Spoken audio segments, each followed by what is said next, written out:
Assalamualaikum warahmatullahi wabarakatuh. Salam dan bahagia.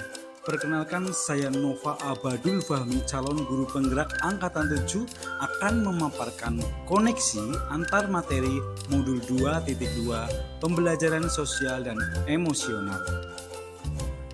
Sebagai pendahuluan, sebelum saya mempelajari modul ini, saya berpikir bahwa kompetensi sosial dan emosional murid akan terbentuk dengan sendirinya sesuai dengan usia. Sehingga dalam pembelajaran di kelas, saya lebih berfokus pada penyampaian materi pembelajaran saja, tanpa memikirkan pembelajaran sosial emosional. Setelah mempelajari modul ini, ternyata pembelajaran sosial dan emosional perlu dilakukan untuk mengetahui seberapa kesiapan dan ketertarikan serta fokus murid dalam memulai pelajaran.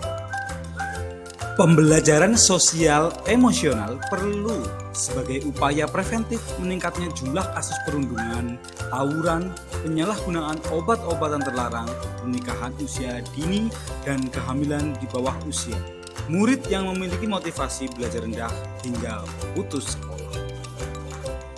Berkaitan dengan kebutuhan belajar dan lingkungan yang aman dan nyaman untuk memfasilitasi seluruh individu di sekolah agar dapat meningkatkan kompetensi akademik maupun kesejahteraan psikologis, ada 3 hal yang mendasar yang penting yang saya pelajari adalah: yang pertama, 5 kompetensi sosial emosional; yang kedua, kesadaran penuh atau mindfulness; yang ketiga, kesejahteraan psikologis. Dalam upaya menumbuhkan kesadaran yang penuh akan saya terapkan di kelas dan di sekolah. Bagi murid, yaitu memberikan kesempatan kepada murid untuk menumbuhkan, melatih, dan merefleksikan kompetensi sosial dan emosional dengan cara yang sesuai dan responsif dengan perkembangan budaya, serta mengintegrasikan KSE ke dalam konten pembelajaran dan strategi pembelajaran. Sedangkan yang saya terapkan di sekolah untuk PTK yaitu menjadi teladan, belajar, dan berkolaborasi. Pengertian pembelajaran sosial emosional adalah pembelajaran yang dilakukan secara kolaboratif oleh seluruh komunitas sekolah. Proses kolaborasi ini memungkinkan anak dan pendidik serta PTK di sekolah memperoleh dan menerapkan pengetahuan KSE dan sikap positif mengenai aspek sosial emosional agar dapat mengidentifikasi, memahami, menghayati emosi dalam diri, yaitu kesadaran diri; yang kedua, manajemen diri; yang ketiga, merasakan dan menunjukkan empati kepada orang lain, dan hal ini kesadaran sosial; membangun dan mempertahankan hubungan yang positif, dalam hal ini kompetensi berelasi, serta membuat keputusan yang bertanggung jawab.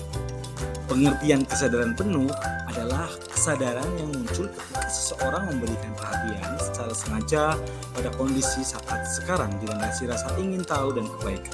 Kesadaran penuh atau mindfulness sebagai dasar penguatan 5 kompetensi sosial dan emosional.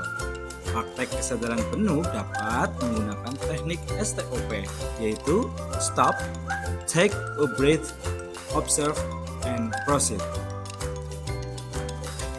Pengertian kesejahteraan psikologis atau well-being adalah sebuah kondisi individu yang memiliki sikap positif terhadap diri sendiri dan orang lain, dapat membuat keputusan dan mengatur tingkah lakunya sendiri, dapat memenuhi kebutuhan dirinya dengan menciptakan dan mengelola lingkungan dengan baik, memiliki tujuan hidup dan membuat hidup mereka lebih bermakna, serta berusaha mengeksplorasi dan mengembangkan diri.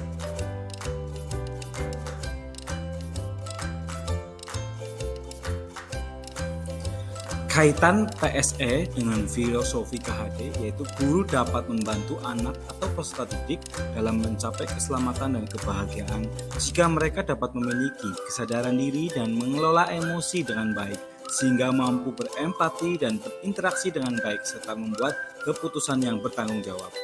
Dan dengan PSE, guru dapat mengetahui kompetensi sosial dan emosional murid, dan hal ini dapat membantu untuk memahami kebutuhan murid yang tumbuh dan berkembang pada masanya, yaitu sesuai kodrat alam dan kodrat zaman. Sedangkan kaitan PSE dengan nilai dan peran guru penggerak, dalam PSE, guru dapat menumbuhkan nilai dan peran guru dan murid dalam pengelolaan emosi, sehingga nilai kemandirian dan pembelajaran yang berpusat pada murid serta peran guru penggerak sebagai pemimpin pembelajaran dan mendorong kolaborasi dapat tercapai sehingga sesuai dengan modul 1.2.